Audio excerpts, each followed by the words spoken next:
Set అయ్యి ఉంటారు. ఎంక్రోచ్లో ఉన్నప్పుడు ఎంక్రోచ్లో ఉన్న వాళ్ళు already they are decided already 15 లక్షల ట్రీట్మెంట్ దాకా ఫ్రీ. 15 లక్షల కంటే ఎక్కువ ఆ సంబంధం లేదు, సొంతం ఈయన సొంతం కాదు, ఫస్ట్ నుంచి ఆరోగ్య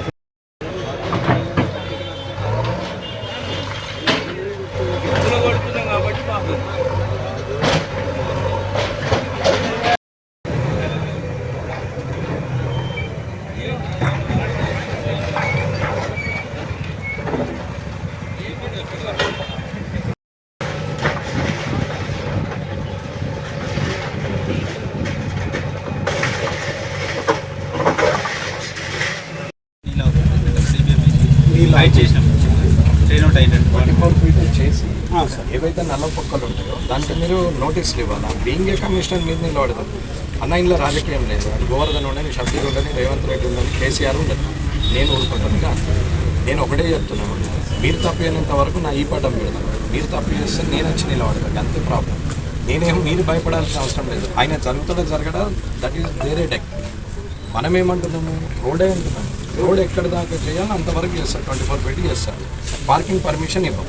మీరు ఫస్ట్ అది నేర్చుకోండి. పార్కింగ్ ఎక్కడ చేసినా ఇమీడియట్ పోలీస్ చెప్పి పెనాల్టీ చేసి సీజ్ చేసిన పనులలో ఉంటే అవుతారు. ఇప్పుడు నల్ల పక్కన గుడిపలు ఎవరు చెప్తుంది, మరి నేను గుడిపేది.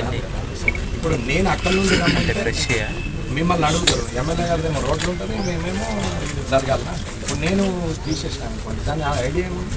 మీరు ఒక 10,000 ఎవరికైనా ఇచ్చి రాజేష్ గారికి ఒక 5,000 మనకి ఇస్తాడు, కానీ రాజేష్ 5,000 ఇస్తాడు. ఇది మనం చేస్తున్నాం కాబట్టి భయం ఏం లేదు, భయపడాల్సిన అవసరం లేదు.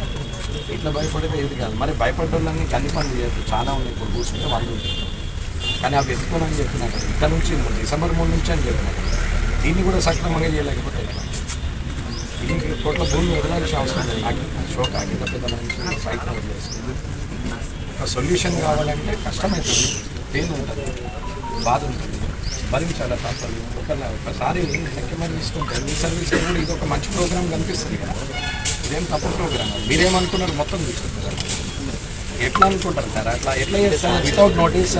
వీకెండ్ మనం చేయగలుగుతాం, డిస్కషన్ చేయలేదు. మనం అట్లా ఎట్లా చేస్తాం? మిమ్మల్ని రమ్మనేది ఏంటి? జస్ట్ రోడ్డు మన బౌండరీ ఫిక్స్ చేసాము, ఈవైకి ఆర్ఎండ్బీకి మధ్యన బౌండరీ ఫిక్స్ అయిపోయింది.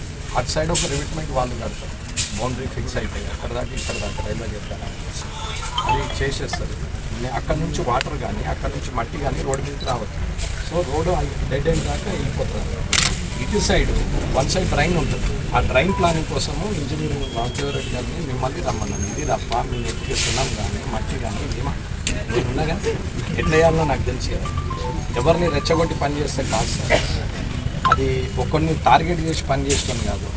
నేను జనానికి ఉపయోగపడి పని చేస్తాను. ఇప్పుడు జస్ట్ 24 feet చేస్తాను. 80 feet ఎప్పుడు సెంట్ బ్యాక్ చేస్తాను.